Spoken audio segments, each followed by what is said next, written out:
Excuse me. Easy lang! Saan ho kayo? Easy lang!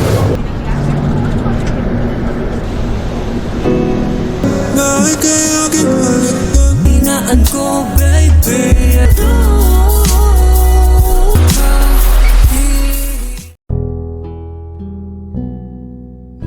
Halo para warga YouTube, jumpa lagi di channel kesayangan kalian, Cublik Film.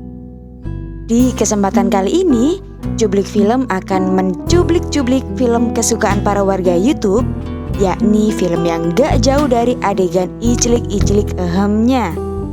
Film yang menarik dan sangat sayang untuk dilewatkan ini berjudul Tayuan. Film ini menghadirkan kisah cinta terlarang antara wanita karir dengan kondektur bus yang mereka temui dalam perjalanan ke kantor. Seperti biasa, hubungan terlarang itu nggak selalu indah. Ada konsekuensinya dan bisa melukai banyak orang. Penasaran gimana ceritanya? Tanpa banyak basa-basi, yuk langsung saja ke ceritanya. Kisah berawal dari sekelompok siswa yang sedang latihan menari di sekolah. Namun kedua orang dari siswa tersebut malah lanjut sembunyi dan main kerja kelompok rudal di belakang panggung. Ella dan Harold merupakan sepasang kekasih yang lagi ngerasain sagapung alias sange gak ketampung, hingga harus melakukan itu di belakang panggung. Namun tak lama datanglah Jenna yang merupakan selingkuhan Harold memergoki mereka berdua. Dan Harold pun meninggalkan Ella dan lebih memilih mengejar Jenna. Jenna, sandali!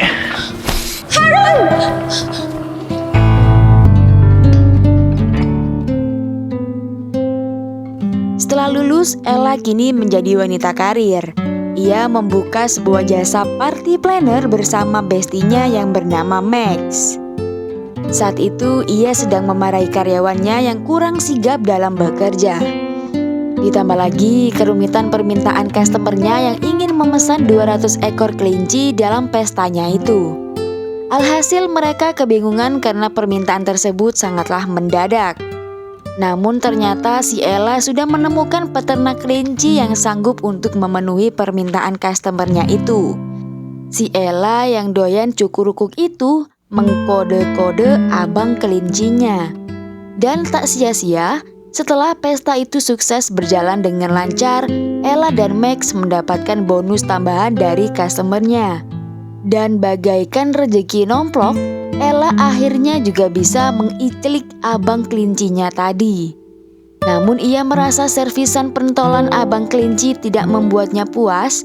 Ia menceritakan pada bestinya itu kalau selama ini masih belum ada pria yang mampu menungganginya dengan rasa kepuasan setelah berpisah dengan mantan kekasihnya itu. Hingga sampai saat ini, si Ella yang doyan cukurukuk masih belum menemukan pria yang mampu menservisnya dengan baik. Setelah putus dari pacarnya, ia mempunyai prinsip dan peraturan pada dirinya, bahwa setiap kali mengiclik pria, ia hanya akan mengicliknya sekali tanpa ada perasaan, tidak berhubungan dengan lelaki yang sama, tanpa ada privasi yang diumbar, dan tanpa pembagian informasi pribadi. Itu artinya ia berganti-ganti pria dengan sesuka hatinya. Karena merasa tak pernah beruntung menemukan pria dalam hal penservisan handal itu, Max menyarankan untuk melakukan hal yang berbeda, yakni melakukan iclik di tempat umum.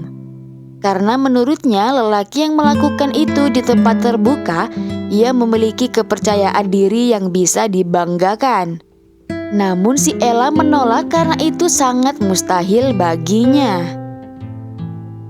Keesokan paginya si Ella kesiangan bangun untuk pergi ke kantornya.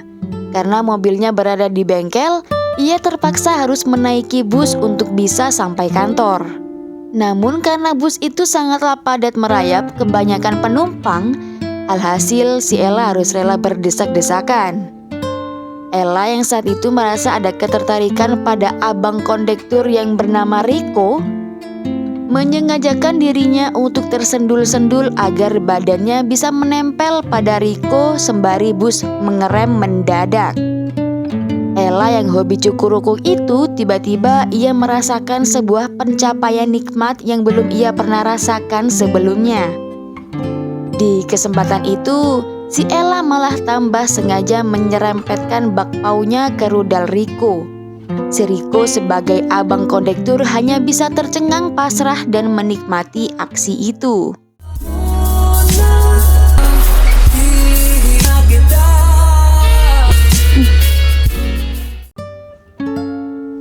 Bahkan sampai rumah pun, si Ella masih terngiang-ngiang abang kondektur tadi dan menjadikan Riko sebagai fantasinya buat nyenengin dirinya sendiri.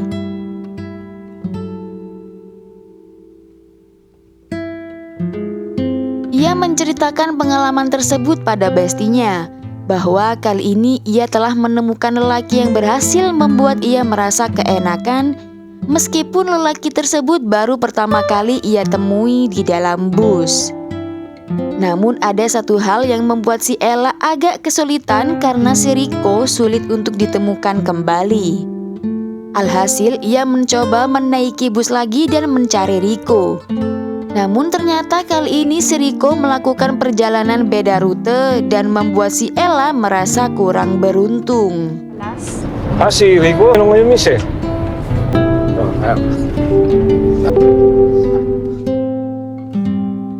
Ternyata selama ini Riko merupakan seorang yang memiliki istri-istrian yang bernama Bing.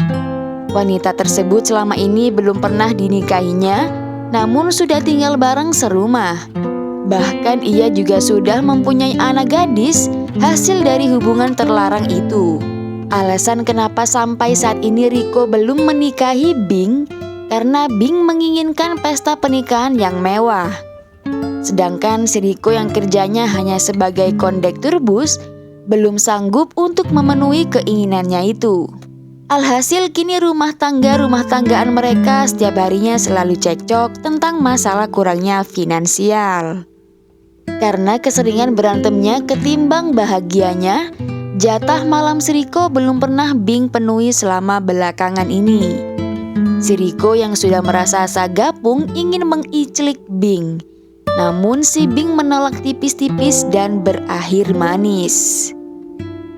Setelah pencarian dan penantian yang lumayan lama, si Ella akhirnya menemukan Riko yang saat itu satu bus dengannya. Ella yang berhobi cukur-rukuk itu sudah siap untuk mengelap rudalnya Riko. Dengan menikmati pengelapan itu, Riko merasa penasaran kenapa ia mau melakukan ini. Ella mengatakan kenapa ia mau melakukan ini karena si Riko selalu dalam pikirannya dan memikirkannya hingga gila. Sebagai seorang lelaki normal, Riko tak menolak dan malah memasukkan jarinya ke dalam gua gelapnya Ella. Sino ka? Ella?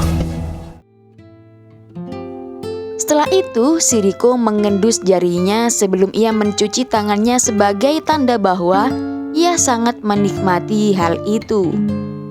Tak lama bosnya datang dan ia mengatakan kalau ingin kasbon untuk membeli cincin pernikahan yang diinginkan Bing. Namun sayang sekali bosnya menolak dan akhirnya Riko pulang tanpa membawa uang sepeser pun. Dan hanya membawakan beberapa kerupuk untuk dimakan anaknya. Hal itu membuat Riko dan Bing debat kusir lagi masalah keuangannya yang tidak pernah stabil. Si Bing yang sebenarnya sudah muak dan tak tahan dengan kehidupan yang serba kekurangan, ia mencaci maki si Riko yang tak pernah bisa memenuhi kebutuhannya itu. Riko pergi meninggalkan rumah dan bertemu dengan rekan kerjanya untuk minum dan melupakan sejenak masalahnya. Tak lama si Ella datang mencarinya dan malah merayunya agar mau diajak iclik-iclik. Untuk kesekian kalinya Riko bertanya-tanya kenapa ia mau dengan lelaki yang serba kurang ini, sedang dirinya seseorang yang tak pernah merasa kekurangan. Namun si Ella tak memperdulikan hal itu karena si Ella hanya membutuhkan kepuasannya saja. Lalu si Ella mengajaknya iclik-iclik dan melanjutkannya di dalam bus. Keesokannya Rico mengajak ketemu si Ella di sebuah kafe.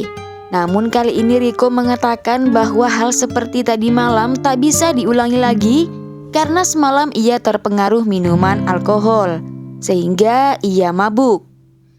Dan ia juga mengatakan kalau saat ini ia sudah memiliki istri. Namun si Ella tak mempermasalahkan hal itu. Ia mengatakan kalau hubungan ini tak perlu rumit. Tidak ada komitmen, tidak ada harapan, dan tidak ada kecemburuan. Dan cukup menikmati momen ini saja. Ya bisa dikatakan HTS lah, atau hubungan tanpa status. Namun tetap saja si Rico menolak dan masih memilih untuk tidak mengkhianati keluarganya.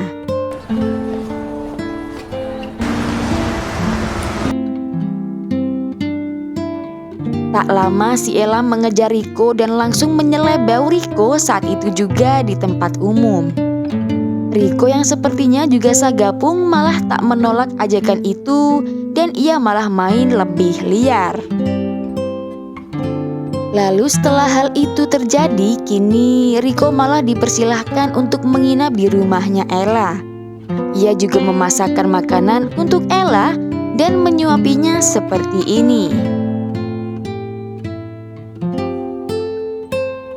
Bahkan di dalam mobil mereka lanjut adegan mobil bergoyang yang mereka lanjutkan lagi di dalam kamar.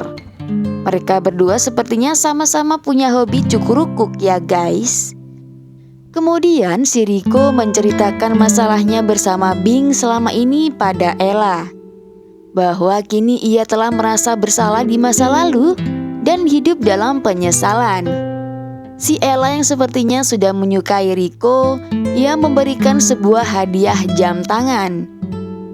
Ia mengatakan bahwa jam tangan ini untuk mengingatkannya agar ia tak melihat masa lalu dan melihat masa depan yang selalu berjalan ke depan seperti jam tangan ini. Ella juga mengatakan pada bestinya itu bahwa dirinya kini berada di titik mencintai pria itu, yaitu si Rico, dan telah melanggar aturannya sendiri. We name what we want. Konting effort pa nga papaniw. Sana mapasaya ka niya sa paraan na siya na yung para sa'yo. Karena lagi geminjal-geminjalnya jatuh cinta, si Ella malam itu menyempatkan diri untuk menemui Rico di tempat kerjanya. Dan tak lama setelah deep talk, mereka melanjutkan iclik-iclik lagi beralaskan tikar guys. Lelah habis bercocok tanam, mereka berdua deep talk lagi membicarakan bahwa si Ella ingin tinggal bareng selamanya dan ingin si Rico meninggalkan Bing yang tak pernah bersyukur telah memilikinya. Oleh karena itu, si Rico merencanakan untuk cuti kerja beberapa waktu dan akan tinggal bersama si Ella. Kepulangan si Rico selalu tak disambut hangat oleh si Bing yang selalu meremehkan pendapatan dan pekerjaannya itu.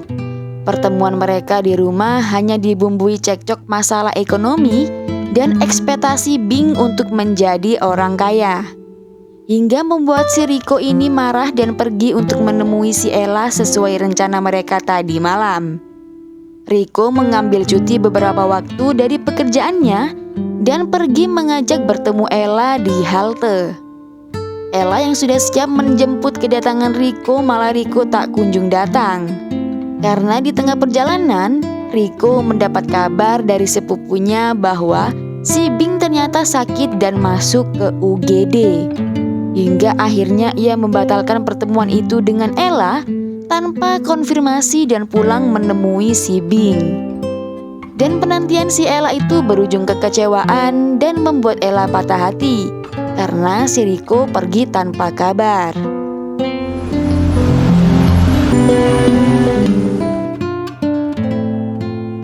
Sesampainya di rumah, ternyata Bing sakit karena pasca dan bayinya yang kedua. Ia memutuskan hal itu karena kemauannya sendiri yang tak ingin hidup lebih menderita lagi dan menyuruh si Rico untuk menghargai keputusannya itu, meskipun si Rico tak pernah setuju akan hal itu. Karena tak ada kabar dari Rico, si Ella memutuskan untuk menemui Riko di tempat kerjanya. Namun ternyata rekan kerjanya mengatakan bahwa Riko sedang mengambil cuti beberapa waktu karena istri-istriannya itu sedang hamil. Mendengar hal itu, si Ella hatinya sangat hancur. Ia melampiaskan kesedihan itu pada minuman dan melampiaskan cukur-cuknya pada pria lain yang ia temui di bar malam itu. Namun tak lama ternyata ia tak menikmati hal itu. Bisa dikatakan risih dan pergi meninggalkan pria yang baru saja ia ajak iclik-iclik itu. Keesokannya, si Riko datang ke rumah Ella untuk mengembalikan jam tangan yang diberikan Ella waktu itu. Ia juga meminta maaf karena tak datang di hari itu. Ia merasa dunia tak berpihak kepada dirinya, dan Ella yang sudah terlanjur kecewa mengatakan padanya kalau dia selalu merasa jadi korban dan si paling tersakiti. Padahal dirinya telah playing victim dan telah menyakiti hati Ella. Dan semenjak saat itu hubungan mereka berakhir cukup sampai di sini. Paano na tayo, Rico? At salamat sa lahat. Kahit sandali lang.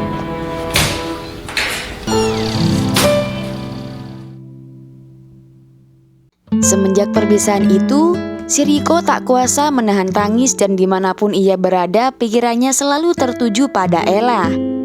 Begitupun sebaliknya, si Ella yang berlabel sebagai pemain laki-laki, ia harus melalui hari-hari kesedihannya pasca berpisah dengan si Riko. Ia berusaha melupakan kenangan-kenangan bersama Riko dengan menyibukkan diri dan berfokus untuk karirnya.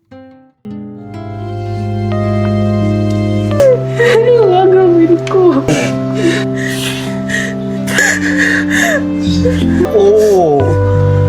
May minsan-minsan. Sorry na, Day.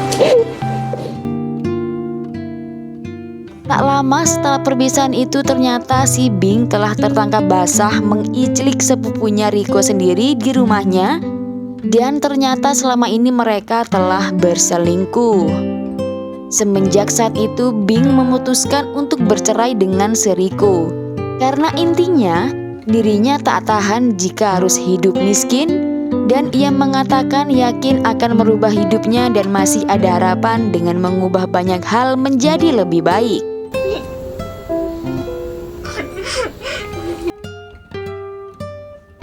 Empat bulan telah berlalu, kini Ella mulai agak melupakan si Riko dan menjalani hidupnya dengan penuh semangat. Namun takdir telah mempertemukan mereka kembali setelah si Ella terpaksa harus datang ke halte dan menaiki bus karena mobilnya sedang di bengkel. Pertemuan itu ternyata telah ditunggu-tunggu si Riko selama ini.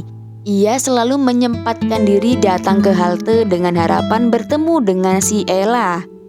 Karena ia tak mampu menemui Ella ke rumahnya. Riko mengatakan bahwa dirinya sangat merindukan Ella dan ingin kembali melanjutkan hubungannya dengan Ella. Namun kali ini Ella sudah terlanjur kecewa dan tak ingin mengulang kesalahan yang sama. Untuk itu Ella menolak ajakan tersebut dan meminta Riko untuk pergi tanpa harus memandang ke belakang lagi. Ako, huwag kang lilingon.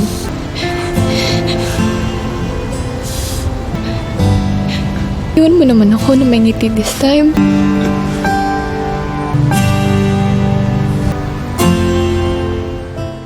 Namun obrolan itu hanyalah omong kosong. Hati mereka tak bisa untuk berpisah dan memutuskan untuk kembali bersama saat itu juga. Dan film pun berakhir. Dari film ini kita mengambil hikmahnya bahwa problematika kehidupan Riko berasa relate dengan banyak keluarga di negara manapun. Situasi rumah yang tak nyaman, godaan dari wanita lain, dan potensi berselingkuhan sebagai pelampiasan, semua itu sangat sering terjadi. Bukan berarti saya menolerir perselingkuhan. Bagaimanapun perselingkuhan itu salah ya guys. Meski sekali rasanya itu bukanlah hal yang benar, hanya karena seseorang disakiti, bukan berarti dia berhak menyakiti orang lain. Oke guys, sekian untuk cerita film hari ini. Semoga jalan ceritanya dapat tersampaikan. Jangan lupa subscribe dan nyalakan tombol loncengnya ya. Seperti biasa, link film ada di kolom komentar.